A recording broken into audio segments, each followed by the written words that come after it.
All around us is the evidence that there is a God and that he is the creator. You can sit and think about this for a moment. And as you do, think of the world, the oceans, the great whales, the tiny little seahorses, the coral. Think of the mountains and the forests and the way that snow is formed. But don't let me tell you what to think of. Let's allow God to guide our thoughts as we read the account in the book of Job, where God outlines a few themes for Job to think on. Why don't you close your eyes as we listen to the Lord talking to Job? Then the Lord answered Job out of the whirlwind and said, "Who is this who darkens counsel by words without knowledge? Now prepare yourself like a man. I will question you, and you shall answer me. Where were you when I laid the foundations of the earth? Tell me if you have understanding. Who determined its measurements? Surely you know. Or who stretched the line upon it? To what were its foundations fastened? Or who laid its cornerstone when the morning stars sang together and all the sons of God shouted for joy? Or who shut in the sea with doors when it burst forth and issued from the womb? When I made the clouds its garment and thick darkness its swaddling band? When I fixed my limit for it and set bars and doors?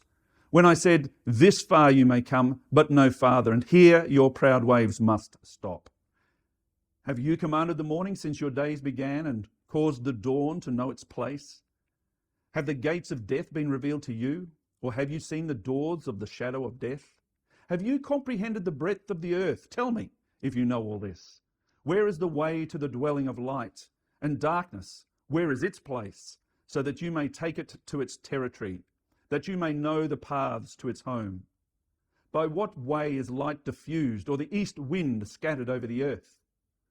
Who has divided a channel for the overflowing water, or a path for the thunderbolt, to cause it to rain on a land where there is no one, a wilderness in which there is no man, to satisfy the desolate waste, and cause to spring forth the growth of tender grass? Can you bind the cluster of the Pleiades, or loose the belt of Orion? Can you bring out the Mazzarote in its season, or can you guide the great bear with its cubs? Can you hunt the prey for the lion, or satisfy the appetite of the young lions?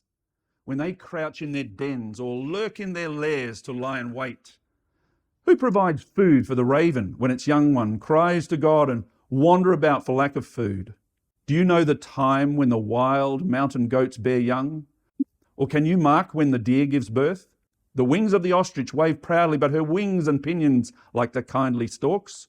For she leaves her eggs on the ground and warms them in the dust. She forgets that a foot may crush them, or that a wild beast may break them. She treats her young harshly as though they were not hers. Her labour is in vain, without concern, because God deprived her of wisdom and did not endow her with understanding. When she lifts herself on high, she scorns the horse and its rider. Have you given the horse strength? Have you clothed his neck with thunder? Can you frighten him like a locust? His majestic snorting strikes terror. He paws in the valley and rejoices in his strength. He gallops into the clash of arms. He mocks at fear and is not frightened, nor does he turn back from the sword. The quiver rattles against him, the glittering spear and javelin. He devours the distance with fierceness and rage, nor does he come to halt because the trumpet has sounded. At the blast of the trumpet he says, "Aha!" He smells the battle from afar, the thunder of captains and shouting.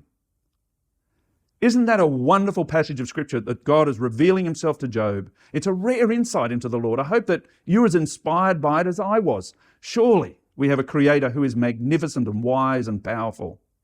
And so God gives Job a lesson on the magnificence of creation. And Job decides to shut his mouth. I would too. Are you ready to deepen your relationship with him and live a life firmly rooted in his love and teachings? Join the Milk Course today and build the deepest of deep foundations. Embark on a journey of faith, transformation, and eternal hope. Looking forward to seeing you in Milk.